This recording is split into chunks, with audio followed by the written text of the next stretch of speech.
All right, welcome to another edition of the Jared Thomas Show podcast. I am your host, Jared Thomas Spohr.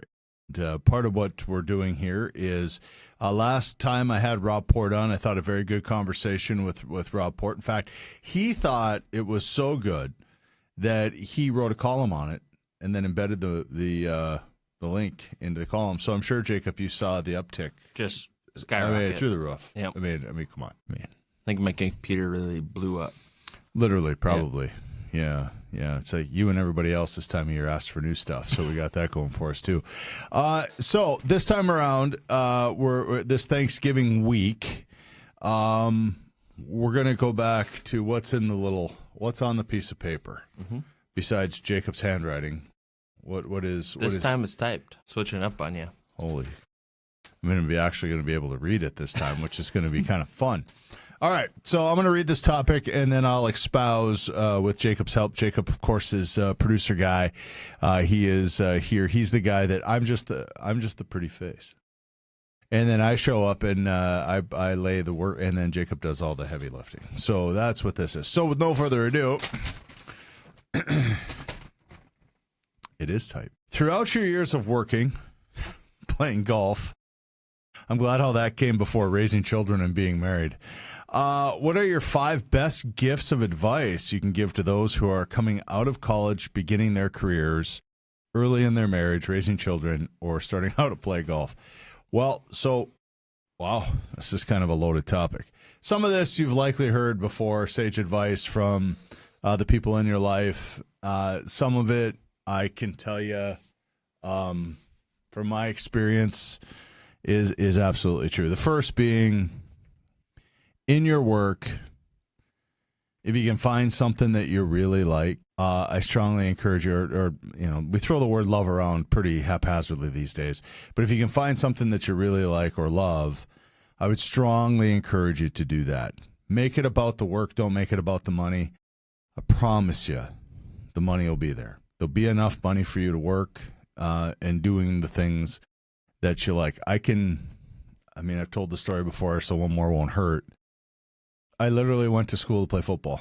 I didn't have any grandiose plans to go to the NFL, but I didn't have any college plans. So here's the guidance, though, growing up. This is classic, growing up in the house of Tom. So I had, this is what so I play sports my whole life, love sports. I get to college. I know that I'm not, going to go pro or anything like that. So I did have, though, I had college opportunities like Minnesota Morris, Midville State, Valley City State University, Moorhead State, or Minnesota State Moorhead, now I think they call it. And so I had opportunities, Concordia. I had those kind of whatever that was back then, NAIA now or whatever it was. So it wasn't like, not like guys don't go pro from there, but it's like 0.1% get out of that. More people will go pro from UND this year than will in probably a decade at those schools that I just listed. But again, opportunity to play, keep the ball rolling, right? And there was a little bit of money. Bemidji State was another one. And like I'm sure you, Jacob, who played football at the University of North Dakota, every day you went to the mailbox. Yep. Every time the phone rang, it was like, my God. My mother was like, just pick a school already, right? And so I went to Mayville State. I went on a recruitment visit there 3 times because the cafeteria food was so good. So that tells you how serious I was about it, right? So I can't or don't or whatever. I'm going from one season to the next season to the next. I loved baseball, or love baseball, but I loved to play baseball. Loved it. It was my favorite sport. I loved playing it, and baseball was in the summer. We got to the end of late spring, and I graduated from high school. Now I'm playing baseball, and the only thing I'm thinking about, playing baseball. So I'm playing baseball. Baseball season gets over, and it's end of July, first week of August, and it's like, hey, what are you doing? Are you gonna? So at this point, even in 1991, I'm not registered anywhere. I'm not blah blah blah blah blah blah blah blah. So a coach calls from Northland Community and Technical College and says, "Have you picked a school yet?" I was like, "Nah." He's like, "Buddy, football practice starts in Weeks. 10 days. Oh. So I get with my dad. My dad's like, "I don't know. What are you going to do?" So the the coach at MSU had said, even if you wait to show up the day of, that'd be fine. Now, what I didn't know then, what I think I know now is he's like, "Look, we have all of our linemen that we're going to recruit. If you show up, great. If not, whatever." Yeah. Right? So I want to go to Moorhead. And I make the decision, Moorhead. Yep. So my dad's like, "Well, I mean, we got a lot of paperwork to fill out for loans and all this other crap." And I was like, "Well," so 1 week goes by, nothing's moving on the loan. I mean, so finally I call Northland and I talk to the head football coach at the time. His name was Rick Nelson. And Rick's like, "Yeah, I mean, just we start whatever day. So I go into the living room, pronounce that I'm going to Northland, whatever. So long story longer, I go to Northland. Well, so I go to football practice the first week when nobody else on planet Earth is there. It's 246 degrees outside, and you're doing all the things. You're doing the 2-a-days and the weightlifting, and you're sore, and life sucks, and all the things. Okay. A coach asked me somewhere along the line, "So are you going to register for classes?" And I was like, "Oh, yeah, I got to go to school." I said, "Well, I don't even know what you guys have here." He goes, "Well, look, just walk through the building and just see what it is that you might want to do." All right. So I go walking through the building and I'm looking around, and I kid you not, I walk by the radio and television broadcasting studios. I look inside and I see two people having the time of their life. And I thought, I can do that. So the thing about that was when I was 12 years old, I remember being at the pool in East Grand Forks, Minnesota, jumping off the high dive for one of the first times and hearing Electric Avenue by Eddie Grant on the radio, thinking, I want to do that someday. So the two dreams kind of collide. Yep. Right? So I go and I begin a radio and broadcasting major. Now, at the time, it was only a 1-year program. Well, I needed 2 years because, if you're going to be a 2-year standout, Jacob, you might as well show up for 2 years. I might as well show up for 2 years, right? So during my first year, they are reworking the program to make it a 2-year program. So then I go the second year. I finish 3 or 4 credits short of graduating. Not sure why. Just didn't finish a class or whatever, but I go there for 2 years. Later in my life, when I figure out, okay, I can't let only having a 2-year degree hold me back, I go back and I get my 4-year degree. So this is how serious it was. I called Northland and said, "Hey, I see that I'm 3-4 credits short here. Is there a class I can take? I mean, what can I do to finish this up?" He said, "Well, what are you doing?" So, well, at the time I was the operations manager here with Leighton Media. And he said, "So how long have you been doing that?" I said, "Well, I've been the operations manager for 13 years. And I said, "I've been in radio for, at the time, I don't know, 20, 21, 22 years, whatever it was." Yep. And he goes, "Oh, well, that's enough experience. We'll just right so yeah, credits. so like 6 weeks later, a diploma shows up in the mail. All right. Well, that was done. So the moral of the story, though, was I love sports and I loved radio. And if I was able to marry those two together, and I did, and I'm still doing it. I mean, there's a little more responsibility now. There's a little bit more on the line now. It's a little bit different scope and job. I didn't know if I'd like management or not. I knew I'd like being on the air. I was 100% right about that. Being on the radio still, to this day, it was different in the 90s because it was the closest thing to Hollywood that anybody in this area would ever get. And so to some degree, you were very, very, very L-list level celebrities. Yep. And so you'd go to bars and whatever, and people would walk up to you all the time. And, "Oh, I didn't know that's how you'd look." Well, how the hell did you think I'd look? Like, what did you think? People still say that. Oh, yeah. This is out here working. Like, what does Noah look like? Although it's not like we're hiding anymore. But this was long before websites and long before any of that stuff, right? So the only way that they could ever go and meet you was to actually come out to an event that you were participating in or hosting, and then. Yep. So, I mean, I think the first thing that I would say is find something that you really, really like. It's okay to work in your passions. It's okay to love what you do. And it's okay to be borderline obsessed about it, especially in the beginning.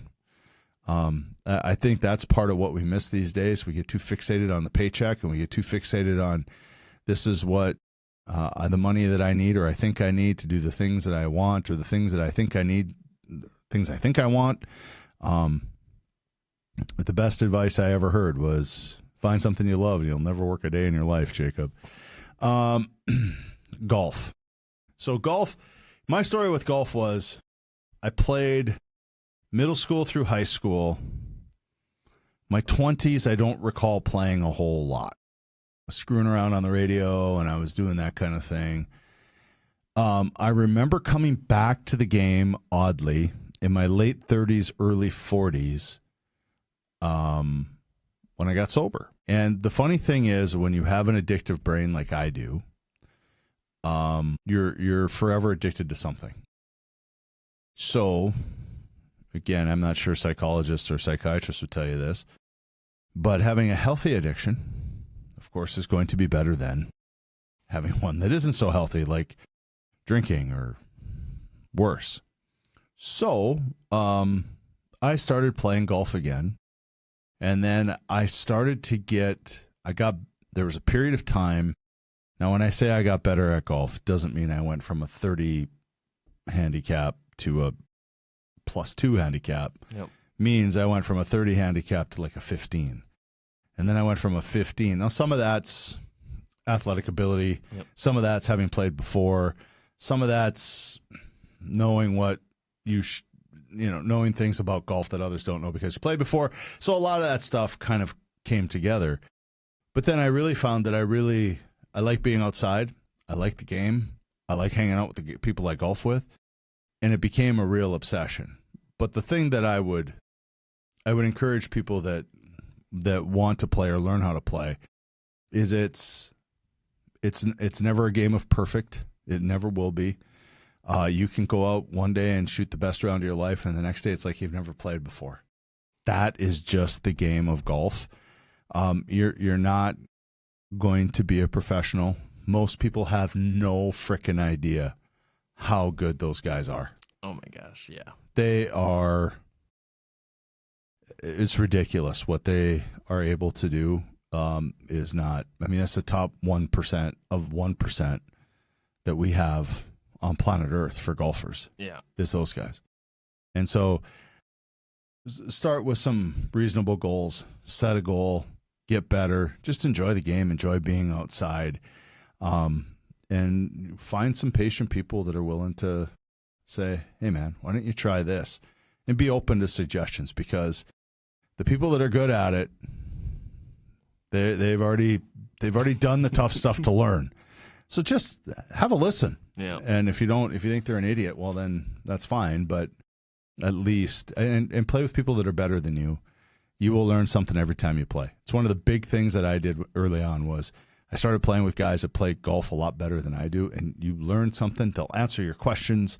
It's a great game, and I think everybody should play. And after COVID, golf is enjoying the boom of booms. The bros, all the bros. The bros have found the game. Yeah. Right? The bros have also found the outfits. I'll just leave it right there. Marriage. I've been married 27 years. Be 28 in February. So I think I was 5 years in about when you were born, Jacob. I will tell you this about marriage. There's things about marriage that they don't tell you. Okay? And some of it's going to sound like I'm being funny maybe, but I'm not. Yep. My wife is the smartest person that I've ever met. My wife, let me put it to you this way. She picked me, I didn't pick her. My wife had 1,000 reasons in my drinking years to leave me and didn't. My wife chose to have a child with me. You can tell by the way that I'm setting this up is that women are the real, in my experience, women are the real superheroes on the planet. Us dudes are duped into thinking we are, but they're not. They really control the world. Yep. And they should, because they're much better at it than dudes are.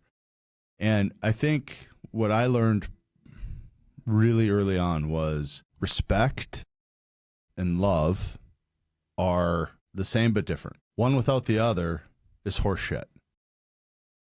So you got to have both. So when it comes to matters of the heart, if you respect somebody, you'll always give them a second chance.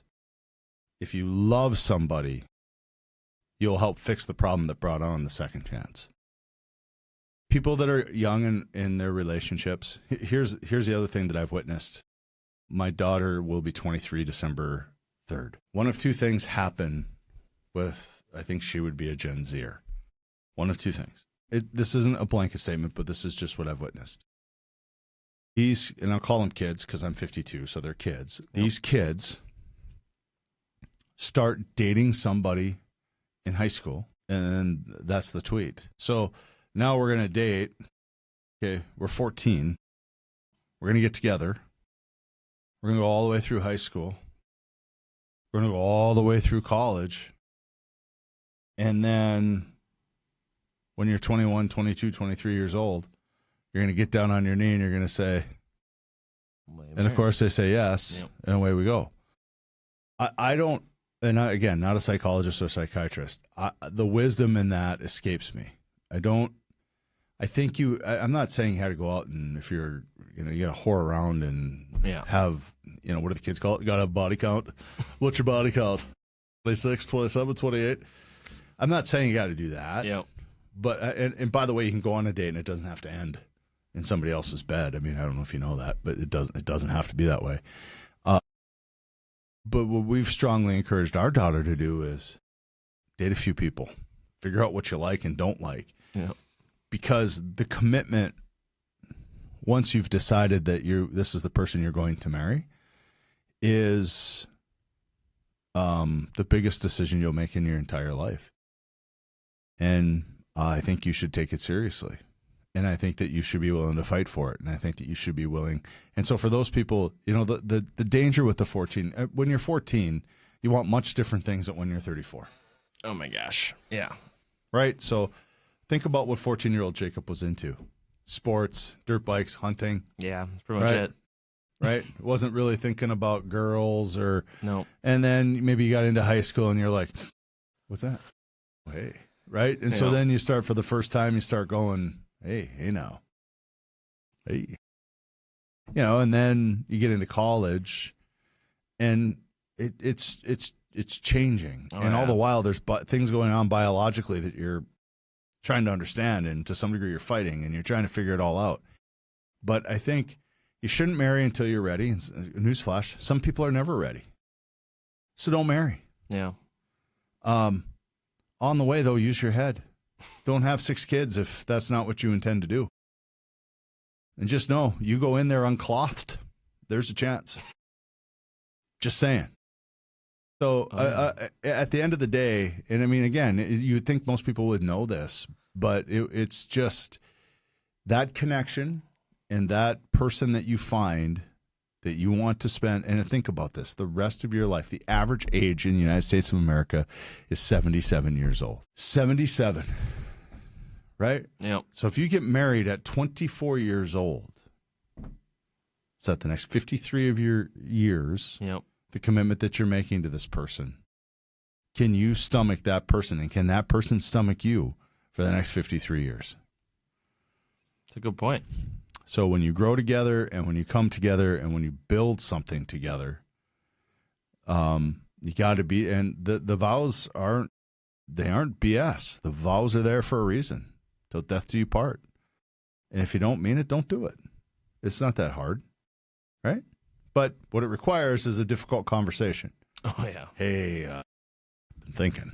So it gets, I just think that, and this is something that I hope that I've left with my daughter is, yeah, I mean, there's no rush. There's no hurry.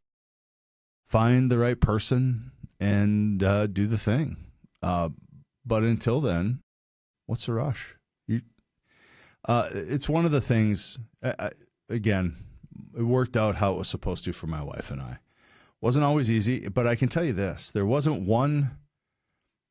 That's not completely true. When we were about 2 years, maybe 3 years in, so the decision that we made was I wasn't interested in having kids until I was, I'll use the words reasonably sure or pretty sure that our marriage was going to work. So what I didn't want to do is get married, have a kid. This sucks. She leaves, and now what? Yep. Now I'm doing the co-parenting thing, and that works for some. Wasn't going to work for me. It's not how I'm wired. It's not how I grew up. I knew that if I couldn't see my child every single day, I would be a knucklehead about it. Yep. So about 2.5, 3 years in, and I didn't understand it at the time, but I was drinking hard. I mean, me and a 30 pack of whatever was getting along quite well. And, my wife said, and Nikki was on me pretty good. And again, in hindsight, rightfully so. Yep. And I, 26, 7, 8-year-old JT was like, yeah, you know what? I mean, we didn't have anything at that point. Yep. We're renting a house from her uncle. I mean, we were just two newlyweds just trying to figure it out. I remember saying to her, I just don't think this is going to work. And I'll never forget, I can see her face right now, how hard she cried and I thought, okay, I don't ever want to do that to you again. And so I decided that at that point, I'm going to roll up my sleeves. I'm going to get to work. Now, in truth, it was 6 or 7 years later when I finally stopped drinking. But I stopped drinking. 5 years in, we had young Senorita, and just committed at that point. I will do everything I have to do to be a part of this, because I'm not gonna pick her up at Walmart parking lot on weekends, and that's not me. Again, that works for some. Please say, but for me, it wasn't going to work, and I knew that about myself, right? Yep. And so at the end of the day, I would encourage you to always keep trying. I would encourage you to, but I'm not going to say I struggle with the word submissive. I'm not going to say be submissive with your partner, but I am going to say it takes a great degree of empathy to try to realize if somebody I love comes at me in a certain way, to pause and go, this must be really important to them, or I must be really screwing this up, or there must be, to show a little empathy, to try to put myself in their shoes, to say, okay, what are we doing here? And what is it that I'm screwing up? And then to try to make a plan that benefits both people. Because the funny thing that I think I know, and this is dangerous, Jacob, most dangerous thing I'll ever say on a podcast. Yep. Are you ready? The thing I think I know about women is most women are nurturers, and most women will, once they have children, you move into third place, and that's, for most men, that's fine. But if you don't decide to, and again, this all sounds 1946, and I apologize for how it sounds. It's not exactly how I mean it, but if you don't help with the chores, if you're not as close to, and I don't believe there's anything close to equal partnership, but I believe that if you work really hard to make it as equal as humanly possible, that lady in your life will take a damn bullet for you, and do so gladly. I think most men miss it because, I mean, Jacob, let me ask you, who cooked the meals in your house? My mom. Who did the laundry in your house? My mom. Who swept the floor or cleaned the house? My mom. Who made sure that you were at your appointments and got every place that you were supposed to and get there on time? My mom, mostly. Right. Who taught you how to X-block a right tackle? My dad. Right. Who taught you how to shoot a gun? My dad. Who taught you how to shoot a bow? My dad. Who taught you how to cut a deer? Dad. Right.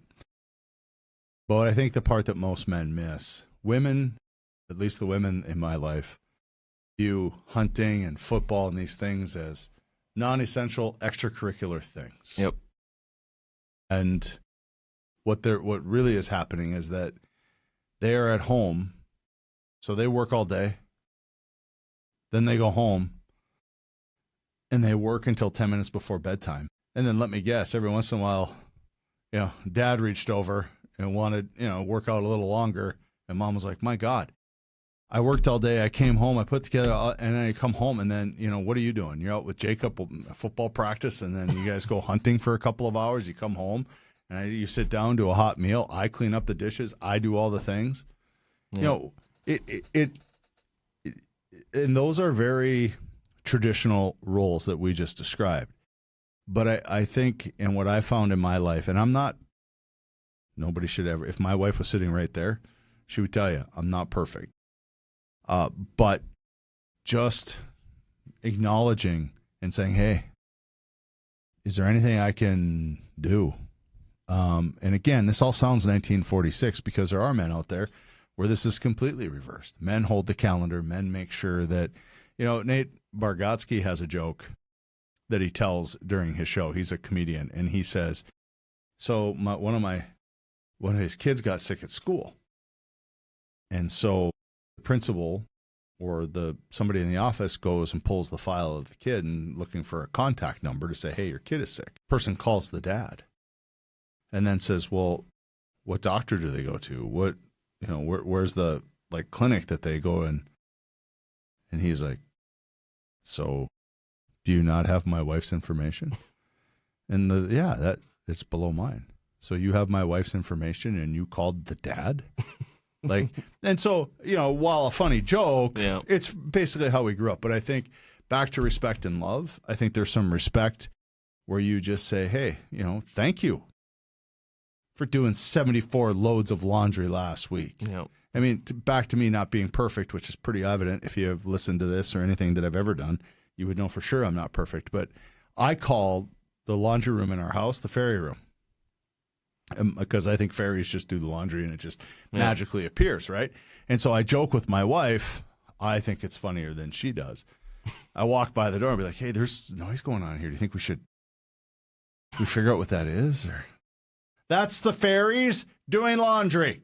And just a newsflash, I'm the fairy. So just even, and again, I just think that for so long, and it took me a long time to figure this out, Jacob. I mean, just the respect and the love. And I'll tell you, back to golf. I mean, golf, I test that because I'll golf Tuesdays. There's league.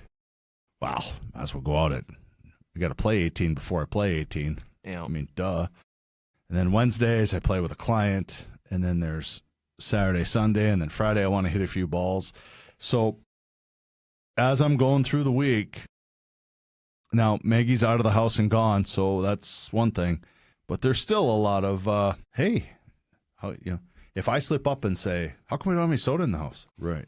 So for all you newlyweds, for all of you that are starting out marriage, I think you go, and no matter the good times and the bad, and you're going to have bad times, you're going to have tough times, you're going to have money's not going to be there in the beginning and money will come later. I mean, all of this is absolutely true. Stood the test of time. You'll want a house that's got 5 bedrooms and she'll want a house that has 10. And, you'll want something out in the country that you'll want to build yourself and she'll want a quaint little thing off of Main Street. I mean, all that is going to be absolutely true. Yep. But don't forget to date your spouse. Don't forget to take them out. Don't forget to show them that you love them. Don't forget to do nice things. You do that early and you start building that early in your relationships. It's going to be, I'm telling you. And don't be afraid to, I'll just ask my wife from time to time, you okay? We good? Everything's all right? Yeah, why? Just checking. It's like checking the oil on your truck. You just want to make sure. If you don't check it. I don't want to. If you don't check it, you got big issues. So I would just tell you, communication. And again, it sounds stupid. And dudes, I know it's dudes. dudes take a lot of, if she's not bitching, I'm doing well. I'm telling you, if she's not bitching, you're not doing well. It's the opposite of you're doing well. It's quiet. You better figure out why. In your life, here's another, speaking of 5 best gifts. In your life, work, home, buddies, whatever. If it goes quiet, something's wrong. If they stop talking to you, something is amiss. And you need to figure it out. Now, a little easier when you got a little leadership in your DNA. It is, because you just walk up to people, and I do it all the time. Yep. What's going on? No, what's really going on? Okay. Now let's talk about it. Let's get it out in the open so that we can deal with it. Yep. But if people in your life go quiet, especially people that you love and or respect, and they stop talking to you, there should be red flashing lights going off in your head. Like, holy hell, what is happening? I got to get to the bottom of this.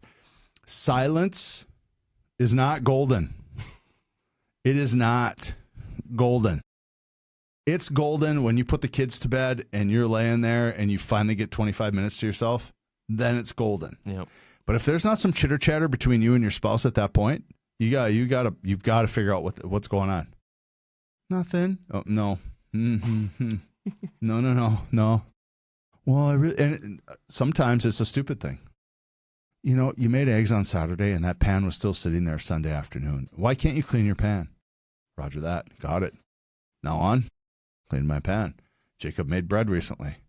Why didn't you clean up your bread pan? I was eating the bread and kids were eating the bread and we were eating bread. And I'm sorry, I completely spaced it. And then there was a football game on I wanted to watch. And so I quickly pivoted, and then the kids wanted me to help them build Lego. So I was doing that. Meanwhile, I forgot about the pan. Next time, could you just gently remind me? Sure. Yeah. Okay. I'm sorry. It won't. I'll try to do everything I can. I'm not going to tell you it won't happen again, but if you just remind me, I'll remember this. It's like you were at my house or something. Well, I mean, I'm telling you, man, it just boils down to basic respect. It's, can you just get your underwear to the hamper? Well, underwear didn't get the hamper? No. It was in the bathroom where it always is. And don't do this either. Well, at least you knew where it'd always be. Okay. Okay, smartass. You think you're a funny guy, huh? The other thing is this is a mistake I made one time. My wife looked at me dead in the eye and said, I don't work for you, so don't treat me like that. And now I didn't think I was doing anything. So I said, okay, just where did I step in it? Right. So these sorts of things, it's just basic communication. I know it can sound a little bit like, I was always interested though. I'm not necessarily interested in being right. I'm more interested in solving the problem. And so the tack that I take for that is I almost take a half step back to go, okay, so where did I screw that up? Like where did I? And then have my wife walk me through where she thought that I had misstepped. Has become very beneficial to me and has led to 27, 28 years of bliss. So I'm not necessarily interested. Again, I could fight to be right, but what does that get you? You're right, and you're still sleeping on the couch. What I'm more interested in is let's talk about the problem. Let's agree if we have to disagree, but let's agree for a better plan next time.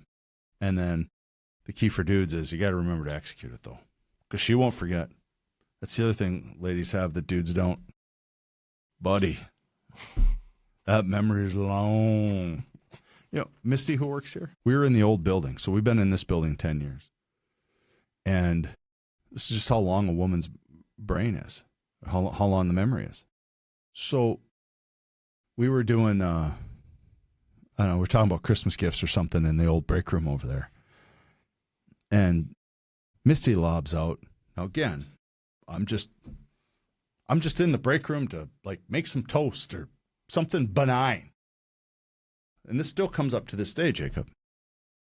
What do you get somebody that has everything? She says. I said, I don't know. How about a gym membership? And the daggers that came, what did you say? I said, I don't know. I mean, first of the year's coming around. Like, how about a gym membership? Are you saying I'm fat? Well, okay. I'm not I'm in no way saying you think I'm fat. This is a lady I work with. I was like, no, I'm not saying you're fat at all. I can't believe this. Hey, Dawn, did you hear what JT said? He said that I need a gym membership. That's not what JT said at all. Hold on. So this spins out of control like right now. So you gotta temper. So fast forward 20 years later, a mutual friend of ours we're in one of my favorite things in life is a group effing text message. So I'm in a group text with her and one other dude. And we're talking about Christmas gifts. 20 years later, she says, JT, want to get me a gym membership? I'm like, holy cow. Okay.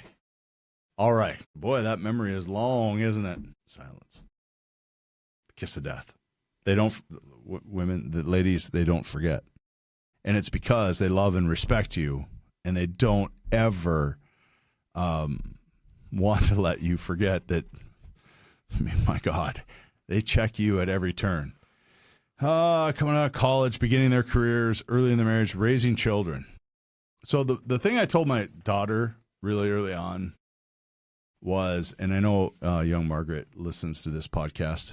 She gets it anywhere podcasts are found, by the way. And she, I believe, is a subscriber, so it dings her phone and away she goes, right? So one of the things I tried to put on our daughter very early on was there was a lot of things that happened by example because of some of the crap that I was going through. My daughter, to my knowledge, hasn't had a drop of alcohol in her life. She's aware that there's a gene there that she may have to deal with. My daughter aspires to be a lawyer, so she's very cognizant of making what she might call a stupid mistake out at a frat party and there's a fight and she in some way gets looped into that kind of nonsense, so she stays clear of that kind of stuff. So my child has never, and I mean never, caused me any real heartburn. But the one thing I always tried to tell her growing up was, you know, Maggie, if you lie to me, I can't help you. So no matter what happens or what's going on in your life, if you lie to your parents, I can't help you. And I, Jacob, more than anything on planet Earth, once you lie to me, it's not impossible to come back, but it's difficult. The margins are tiny. Yeah. And once I write you off, I don't want anything to do. I do not want anything to do with you. Yeah. And I told my daughter that too. I said that's a personality flaw of mine, is that I'm not real great at giving second chances, which, back to Misty. I mean, she helps me with this professionally. She's like, okay, you gotta okay, fine. But my knee jerk, and it's when you create that environment, that's tough. That it really is, because and I don't mean it to say that you have to be perfect. If you tell me the truth and we're upfront and we're honest, our relationship and our bond will get stronger and we'll build towards something. I make mistakes. You make mistakes. We're all going to make mistakes. That's not the thing. When you lie about it, though, now we have a whole different dynamic. So I always tried to tell my kid, just don't lie to me. There is nothing we can't overcome if you tell me the truth. But if you lie to me, mother, it's going to be a tough life. And by this point, I mean, I would hate to say this, I don't know what our relationship would be if it was built on that kind of a foundation. Yeah. Thankfully, it's not.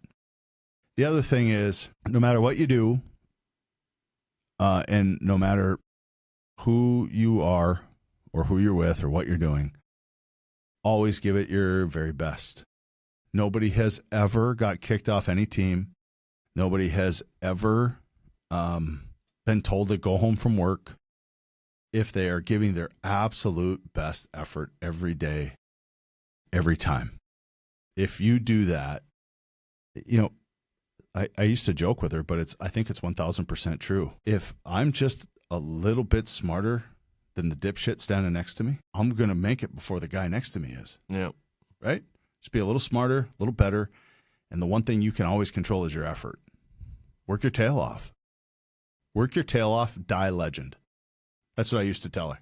I tried to talk like the kids do. 6, 7. I mean, I tried to do all that. As you know, Jacob, because you see it sometimes in the workplace, I see more heads go down and do this than anything else. But what I would tell her, just work a little harder than that person next to you, and you'll never you won't have to worry about a thing. And the final thing I told her was, no matter what you do when you look into the mirror, you don't get to lie to that person. Person knows you. Don't run from that person. Love that person. Embrace that person. Do everything that you can to make sure that that person wins the day. And sometimes you win the minute. Sometimes you're just trying to win the damn second. But you got to, if you stack the wins, and we talk about this all the time. It's interesting. My kid's in retail and she's selling, which is kind of, and she wants to be a lawyer. So this is just so I give her all the crap that we teach around here. Yep. And the other day, she's like, "Yeah, I used one of your techniques." I said, "Yeah, how'd it go?" "Oh, it worked."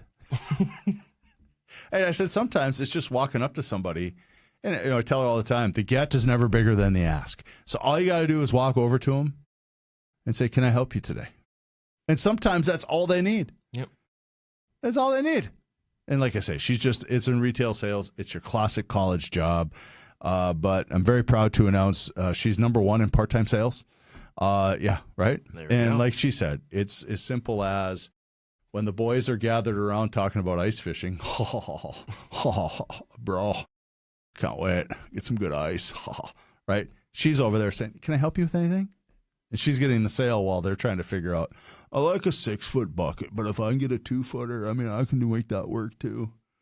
Meanwhile, she's over here like, "Hey, I don't know anything about augers, but do you like this one?" "I do." "Great. Let me go in the back and get you one." Then she'll come out pulling an auger and they'll be like, "I asked, you didn't." So, those are just effort and working hard and always telling the truth. I learned that lesson from my dad. My dad would story times with JT. When I was 11 or 12, I got selected to play in an all-star baseball game down in the Twin Cities area. Cool. And so it was all the players from whatever region we were, let's say 8. Yep. So I was selected as one of the best players in Region 8 to go play baseball. And we go down to St. Louis Park, Minnesota to play in this tournament. And we stayed with host families. I stayed with a kid from Crookston. He was a catcher. I was a first baseman and a pitcher, third baseman at some point. And so we were staying with this host family who had a kid. Kid had a ton of baseball cards. I love baseball. Now, we stole his baseball cards. We got caught. So here's what I remember. There's 2 things that I'll never forget. So you get caught. That's the first thing. Yeah. The second thing is we were probably the 2 best players on the team. Well, we're not playing anymore. Yeah. So the lesson you learn first is, okay, now you screwed everybody else on this team, because if we weren't the best players, we were the 2 of the better players, and so we're no longer eligible, and rightfully so. At 12, you don't really understand why. Yeah. You just think, okay, well, I got caught. They got the cards back. The second thing was they had to find another host family for us to stay at. Mm. So they find us another host family. And Jacob, I kid you not, we walk into this room, and it's a nice sized room, and there is absolutely nothing in this room. There's nothing. Yeah. There's a pillow for him and a pillow for me and a sleeping bag. They were our sleeping bags. They asked us to bring sleeping bags for whatever, so we brought sleeping bags. So he had his, I had mine, and a pillow. Yeah. That was it. Now, if I didn't feel like a criminal before, now again, there's no cell phones, there's no text messaging, there's none of that. I haven't heard from my parents. Back to silence. St. Louis Park on a school bus to East Grand Forks, Minnesota is 247 hours and 13 minutes when you've done what I've done, and now I've got to be on this bus. Not only that, but when you're on the bus, you sit next to the coaches because you can't be trusted. Yep.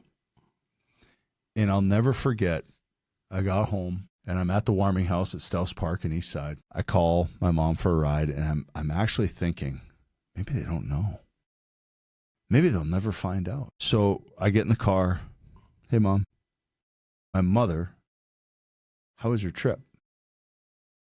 Good. How'd you guys do? Whatever we did. 1 and 3, 2 and 3, whatever it was. Anything else happen? Oh, I mean, met some new people. I mean, it was kind of fun. And no. 12-year-old JT, okay? I already know none of this is good, but this is a life lesson that I learned. I get home, smack dab in the middle of the day, and my dad's sitting there. And that was the first indication that, okay, it's going to go sideways pretty quick. My dad looks at me and he says, I want you to go in your room. I want you to unpack all your stuff. I want to put your dirty laundry in a basket, and then I want you to come out and sit at this table. Yes, sir. My dad wasn't a big yes, sir guy. He always thought that I was kind of being a smart ass with it, so I was like, okay, understood. So I go to my room and do the thing, come back out. He goes, if you wanted baseball cards, why didn't you just ask me? We'd have bought you all the baseball cards in the world, but my son's a thief. And I mean, as you can imagine, my 12-year-old brain, I couldn't. He said, here's what I want you to do. My grandfather, Grandpa Partlow, my mom's dad, I never met my dad's dad. He passed before I was born.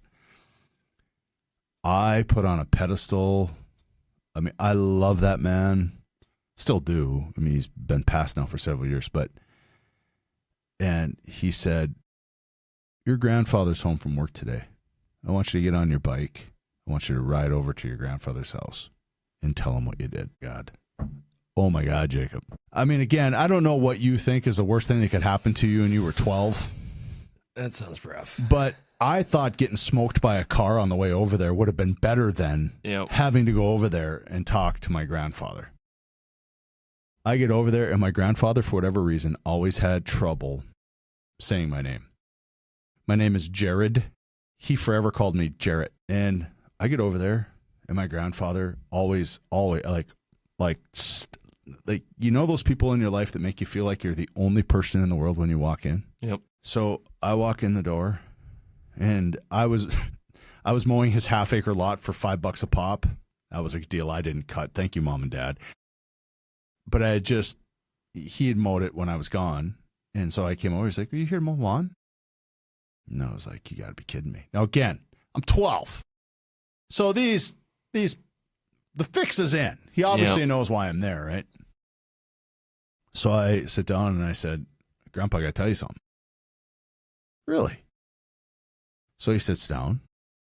Well, here comes my 4'10", 65-pound grandmother into the room. Don't let her size fool you, though. Grandma don't play.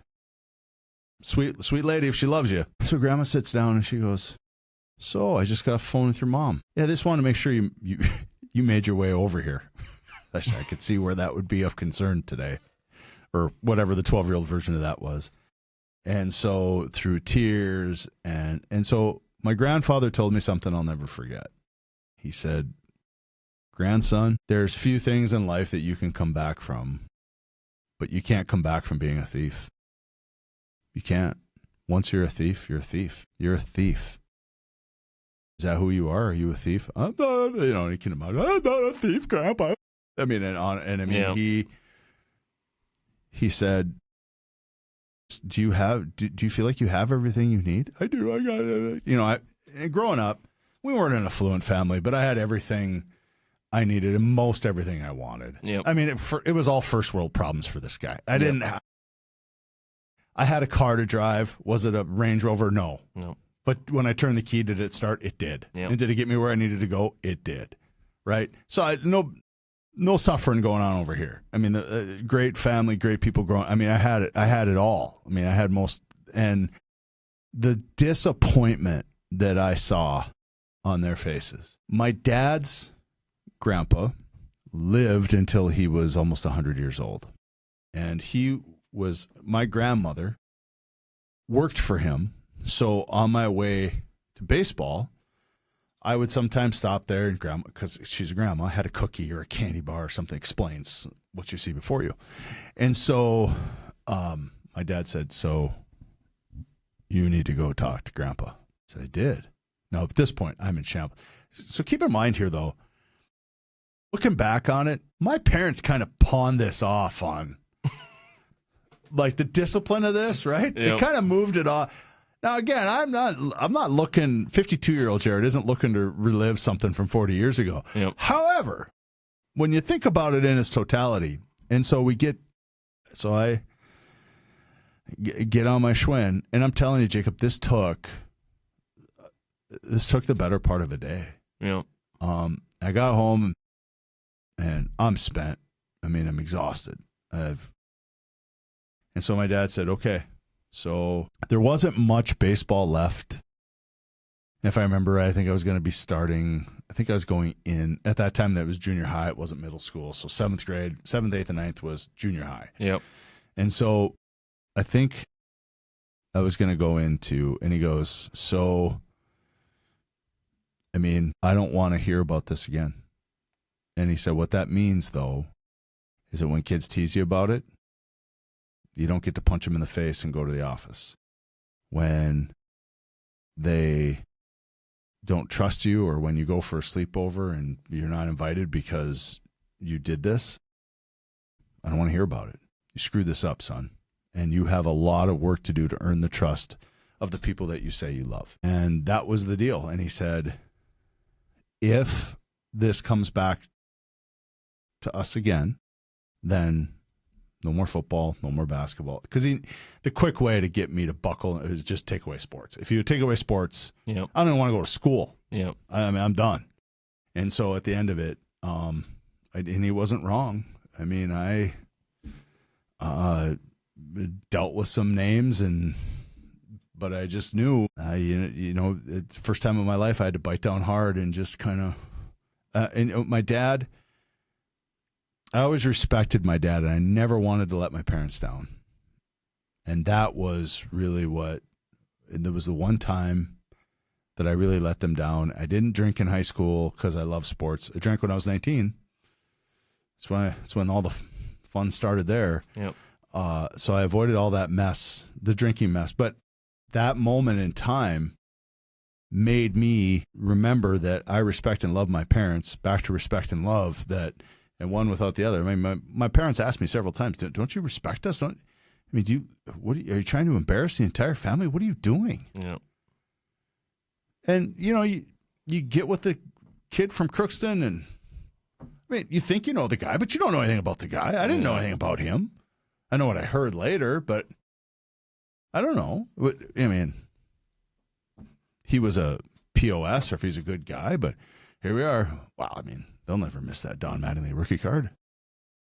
And I mean, the other thing is, thank God, though, we weren't any good at it either. Right? I mean, the kid was like, where's my Don Mattingly rookie card? Oh. And the parents very quickly were like, well. Yeah. And so, again, but it was the most embarrassing, most awful. But again, back to talking to my daughter a little bit, it was just very simply, hey, listen. And I think that's part of where that comes from, is if you lie to me, Yeah. I can't. And my dad, again, told me that growing up, is that if you lie to me, I cannot help you. Yeah. I can't. And I'm not going to put my neck out there if you're lying to me. Yeah. So those are some life lessons and some wisdom shared that I learned from others in my life. And don't steal. My God, don't steal. And now I'm staunchly against it, in part because I suppose of that incident in my life. I'm the guy that goes back and like, hey, I owe you a penny. And the cashier's like, hey, buddy. No, I mean, that was like, no, look, I owe you the penny.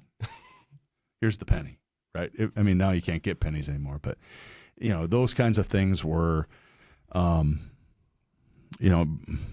just baked into my soul. But no, what an awful. And I think I played one game and we won. And I think we beat the team that was supposed to be the favored, and we were flying high thinking, woohoo, Region 8 or whatever region we were. Yeah. Here we go, woohoo. we're doing it on the big stage, right? Because back then, kids, as you well know, the kids that are outside of the Metro, well, they're not as good as the kids at the Metro. And we go down there and, hammer the first team that we play. And then, but no, that was, we're sitting next to the coaches all the way home. And it's like, I'm not a criminal. And I remember the coach, his first name was Jerry. Jerry looks at me and he goes, oh? I mean, they took, like, the cash that my parents gave me. They took it. Yeah. I mean, they wanted to make sure that I spent it. It was like they took it and spent it on me, but they wanted to make sure that I had it and I didn't do a bunch of stupid things with it. And I remember saying to Jerry at one point in the trip, I was like, my parents don't even know. Jerry's like, okay, ride with that if you want. Well, I mean, who would have told them? And of course, my parents signed a whole bunch of things. Yeah. I don't know what they're signing. Yeah. But one of them is, hey, you won't, steal from the host family's kid. Yeah. It's funny. I sometimes wish I'd remembered their name. Yep. Because I would certainly. I believe my parents made me write to them and apologize, and they of course wanted nothing to do with me, and of course I get all that too, but it sucks, but I certainly still remember it to this day. Yeah. The lying thing. That's what we tell our kids. Like if I have to hear it from your teacher, like if you just tell me right away, we can talk about it. It's not going to be a problem. Well, yeah, and for me, again, Maggie's like her namesake. I mean, unless if she's fooled me, this is the greatest in the history of the world. Yep. But she just never. My kid is so black and white that it's just that's what happened, and okay, all right, well. But we haven't had any sort of big hiccups yet. But like you say, I mean, you got to trust me enough to come to me and believe me when I tell you there's nothing that we can't solve. And I think that's what hurt my mother the most was if you wanted baseball, why don't you just ask? It was 1985. If you wanted baseball cards, just ask me for $10. Go buy all the baseball at the time. Go buy all the baseball cards you want. They're a quarter a pack or whatever they were. Yeah. What's wrong with you?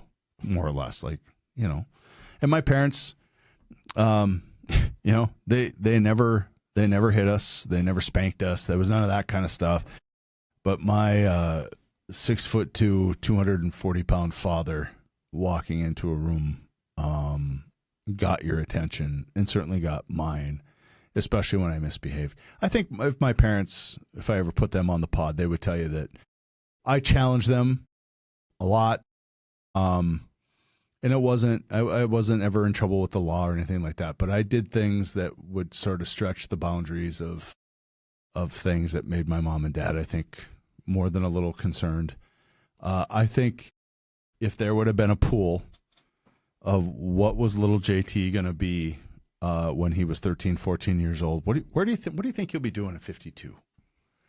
I wonder what that would have been. The answers to those questions would have. But what I knew that they didn't was I had a fascination with radio. I wanted to be in radio. My football story tied back into that. And now here we are all these years later. And as you know, Jacob, I'm still in radio. Somehow, some way. Still doing it.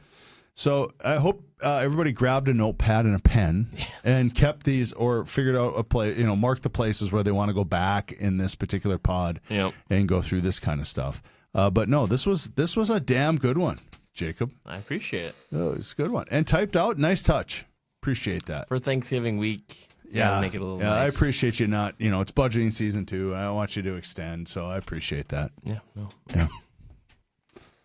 And that has been a Jared Thomas Show podcast. It is a Thanksgiving season. I would encourage you to take some time to, love on the people that are around you. Stay warm as this is being recorded. I mean, in my understanding, I've never seen so much hype in my damn life for 1 to 3 inches of snow as I have now. I mean, it's like, oh my gosh. It's like we don't live here. The wind's going to blow it around. In North Dakota? In North Dakota, you got to be kidding me. So I've had 5 people because they know I'm traveling. Well, have they canceled school yet? No, not yet. I mean, it's like, what are we doing?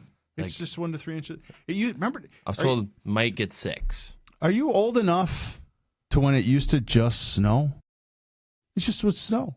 Yeah. You'd wake up in the morning and it would be snowing. Well, I grew up in Roseau. So, yeah. Roseau never canceled school. So there's a lot of days when you woke up and it was like, huh. I got a foot last night. Yeah, well, looks like I better give myself 25 minutes to get to school instead of 15. Yeah. We know because we lived in the woods. Okay. Riding in Dad's truck, not the bus. Bus can't make it out here. Roads aren't plowed. We'll get in Dad's big truck and he'll take us. We'll go early. That was it. That was the adjustment. Yep. We'd ride with Dad instead of the bus. Yeah. But, I mean, hey, I guess be safe out there. I call it weather terrorism because I think we spend way too much time over dramatizing and it frustrates me. Yep. I've worked with you for a year. When you talk to people that do this kind of stuff, they're like, well, I mean, we've got to keep people safe. It's not your job to keep people safe. It's people's job to keep people safe. Let them worry about their own safety. Yeah. Yeah, If that concerned, don't drive. Well, right. And if you're traveling and you've got a couple of kids and a wife, you know what Jacob's probably going to do before he leaves? He's going to look at the weather. And he's going to see, well, if we leave now, we should be fine. And he'll leave now. And there's not a forecast on planet Earth that's going to say, you need to stay because the forecast says you need to stay. Yeah. Done it before. Okay. We have 20 minutes to get going or else we'll not make it. And so we loaded up quick and left. And guess what? You made it. Yep. Weird. So weird. But be safe. Have a great, it's a Thanksgiving season. So, and this will help kick off the holiday season, which of course is most people's most favorite time of the year. And once we get to January 2nd, winter officially becomes useless. So we'll talk about that in pods that are forthcoming. But for now, enjoy it. Eat the meals, and Jacob makes some of that homemade bread and bring her on over there. And don't forget to wash the bread pan. I won't.